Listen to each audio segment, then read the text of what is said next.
Coach Kelly, thanks for joining us. We're going to go straight into a question from Eric Hansen. Okay, Eric Hansen, fire away, Eric. Okay, I'm firing. Could you kind of tell us about the spring that Jack Kaiser's had, especially maybe moving back outside as a linebacker, and then just kind of that position group? What's been your overall impression of their adapting to the new scheme? Yeah, I think, Jack's learning the position because he doesn't have a ton of experience out there. So I think what we like about Jack is extremely athletic, even in space. And just a guy that you enjoy coaching because he's a guy that is always around the building trying to pick up, more time to watch film and meet with Marcus. So, that progression is one where we just love working with him. And, you can see his improvement. He's around the football. Certainly, I think there's some things in the pass game that, we got to continue to work on. He doesn't certainly have, the elite speed to play the slot receiver, one-on-one, but we can do a lot of other things with him in terms of, blitzing him, zone coverage, things of that nature. I think the development, with all those linebackers has been a little bit across the board different in a sense that, with the new scheme, you get a chance to see some of the traits that you hadn't seen before. And, these guys are very active. Marcus likes to move these guys around and pressure. And so you're seeing, Shane Simon, who has a lot of athletic ability. You're seeing, J.D. Bertrand, who's getting a lot of work. Drew's got an ankle sprain. So JD's getting a lot of work. We hadn't seen a ton of JD, as he was on the scout team a lot last year. So those things stand out. I think all of them have really, in my mind, and talking to Marcus, all of them have shown that they will play and have an opportunity to impact. So 10 practices in, I would say that from Kaiser to Pryor to,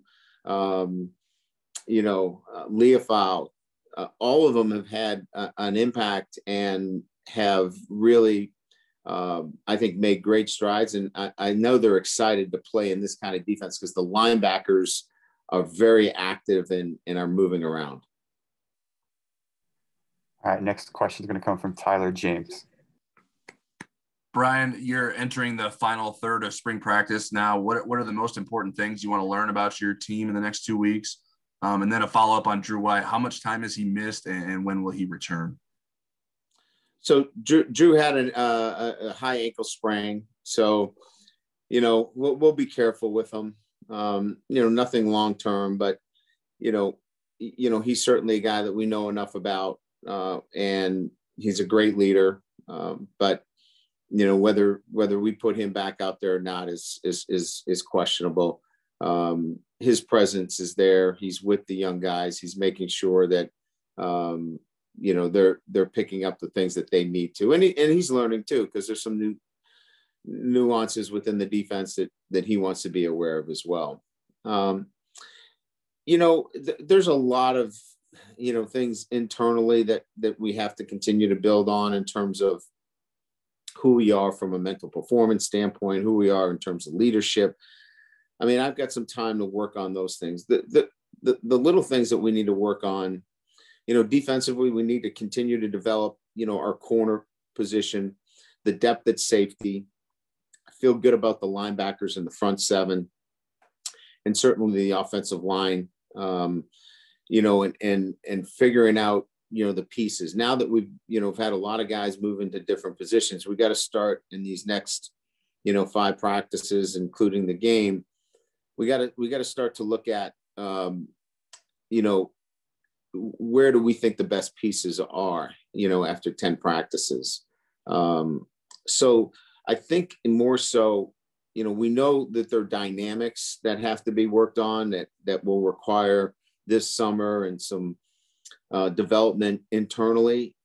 On the field in these next 5 practices, we have to address some technical and technique issues and guys in being in the right position. So that will be our work over the next 5 practices. All right, next question is going to come from Josh Vowles. Good afternoon, Bryan. Good afternoon. Was there anything that surprised you this spring, like really stood out to you, like that you weren't expecting? And is there anything at all that I know you don't have anything set in stone, but is there anything that you kind of already know for fall that you have a good base to work with? I think what I'm surprised in is the ability of the mid-years, the guys that come in from high school and, have to adapt through COVID and academics and weight training, and then come out here and compete. And in some instances that has surprised me that they can do it at a high level. We've got some freshmen that are vying for playing time in their first year here. And I find that not surprising, but I find that to be pretty impressive.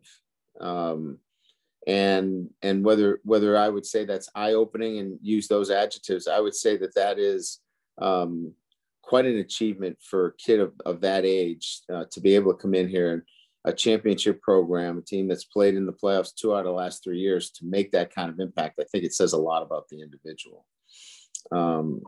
So that's kind of where I stand on that end of it. The second part of the question was about ahead, Josh. This fall. Is there anything that you kind of already know going into fall that not necessarily set in stone, but you're pretty confident in? Yeah, I mean, I think, there's bits and pieces of our offense and defense that, you look at, but we're not I don't think that we go, hey, we know exactly what it's going to look like, for Florida State. We're work in progress. So I'm not in that mindset of, I know what we look like. I know that there's some pieces here and there, and it's allowed us to, work around not having a Jared Patterson or, not having a Kyle Hamilton in the lineup. We're counting on them. And so we know we've got them for the fall, but, and it's allowed us to, for example, we don't have to, think about finding 2 safeties, right? You've got to find who's the next safety. Same thing on the offensive line. Other than that, we're still work in progress. All right, next question is going to come from Tim Priester. Bryan, we're talking to MTA and Josh Lugg today. MTA's transition to defensive end, Mike Elston said it's going well, but where the learning curve, where's the learning curve with him? And then with Josh Lugg, you had said tackle. I think at one time last year, you said tackle was the best position. He's playing there this spring. You said he'd moved to guard. Just where are you with that? And how did he deal with, he was dealing with some pretty serious back issues the last month of last season. Yeah, Myron probably falls in one of the categories of a slight surprise for me too. I didn't know how he was going to handle the transition to the edge, quite frankly. And he's been impressive. I think, the things that he'll have to continue to work on is certainly, picking his spots relative to, his pass rush, right? In terms of what techniques he's going to use. He's got to mix it up. And, those are things that, take time to develop. But he's so good against the run.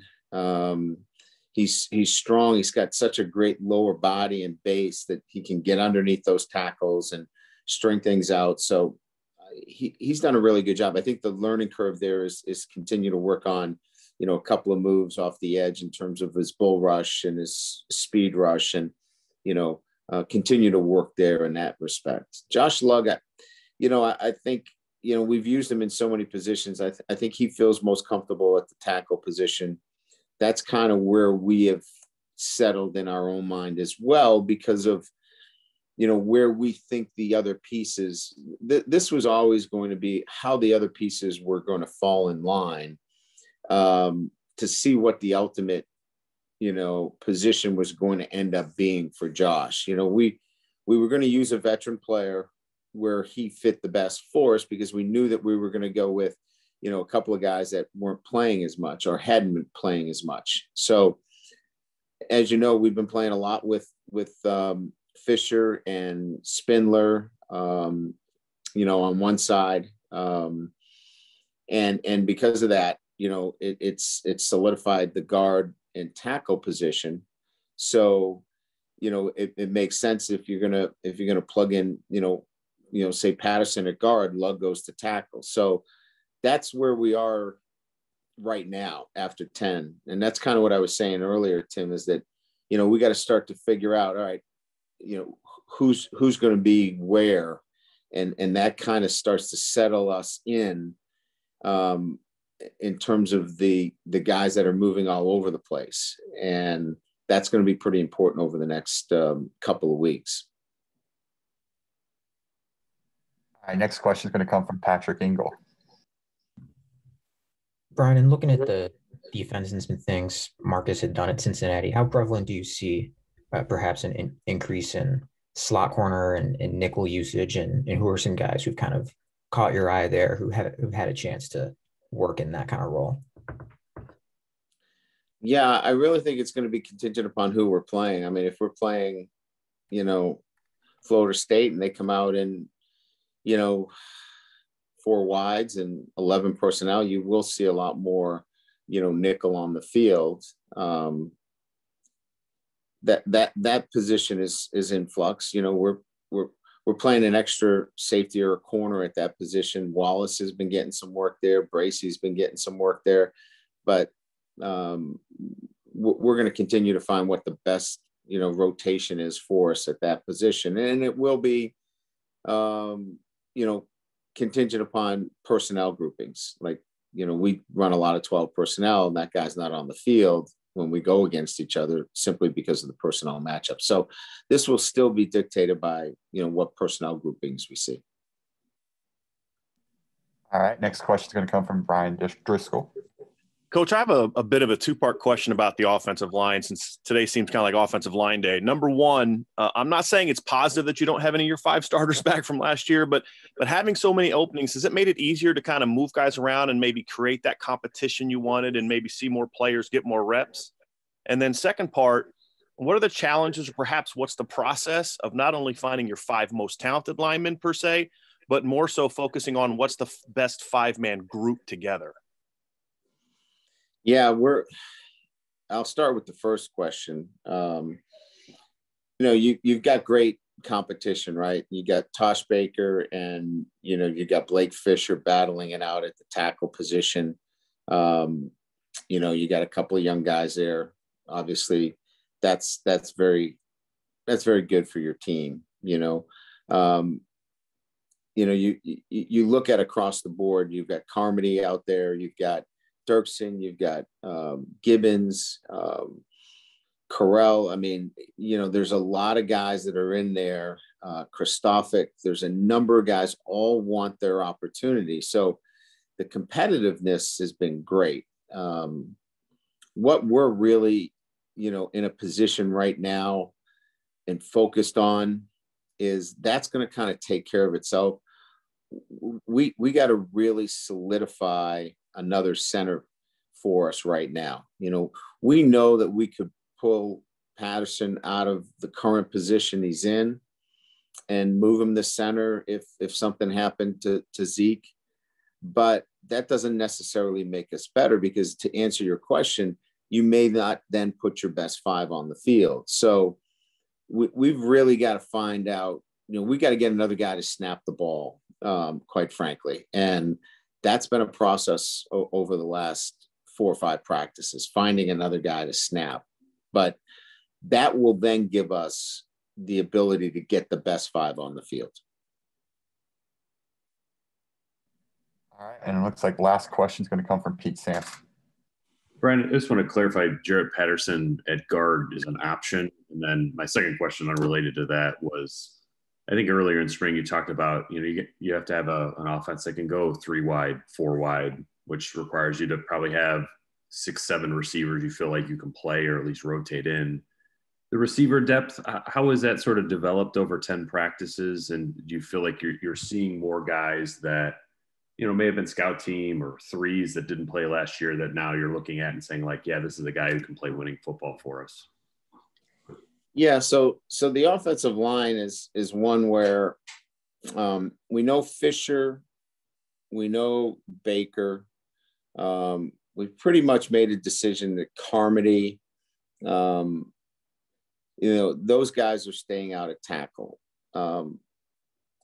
Jared, we're not sure until we get him back. Whether is he a tackle, and then we move Lug to guard? Is he a guard and then Lug stays out at tackle? We think Zeke's one of our 5, so he's the center. Because if you want to get your 5 best, so we want to leave an open mind to whether it's guard or tackle, to kind of go back to answering that original question of getting the best 5, on the field. So what we're doing is we're saying, all right, Jared's the guard right now. What's our best 5? Jared's the tackle. Who's the best 5? So this is kind of like a game that we're playing right now in spring to see what's the best 5 when Patterson comes back. Is it guard? Is it tackle? So he can play anywhere right now because he's not playing. But the fact of the matter is, once he gets back, then we'll start to figure out where his comfort level is. And where he makes us, the best 5. The receiver is, it's really about, to me, more than anything else, is getting Wilkins, Lindsey, and Keys at the next level. That's where this really is about. Jordan Johnson's getting better. There's no doubt. He's got to continue, though, on the little things. He's missed a couple of practices. We got to get him back in the flow of things. But those 3 guys are where this is at. I mean, they have got to ascend to the championship level. They've been good. Don't get me wrong. They've been good. I need them to move to that great level. And they're capable of it. And we're seeing some signs. But this is all wrapped up in those 3 guys really taking that next step. Now, that's assuming we get Kevin back. If we get Kevin Austin back healthy, Avery's, obviously been steady for us in the slot. You got a great tight end. You got 2 outstanding backs, 3 really with Sebo. You got a pretty good offense there. But these 3 guys have to ascend. That's really the key here for us at the wide receiver position. All right, Coach, I think that is it. So thanks for joining us today. You got it. Thank you.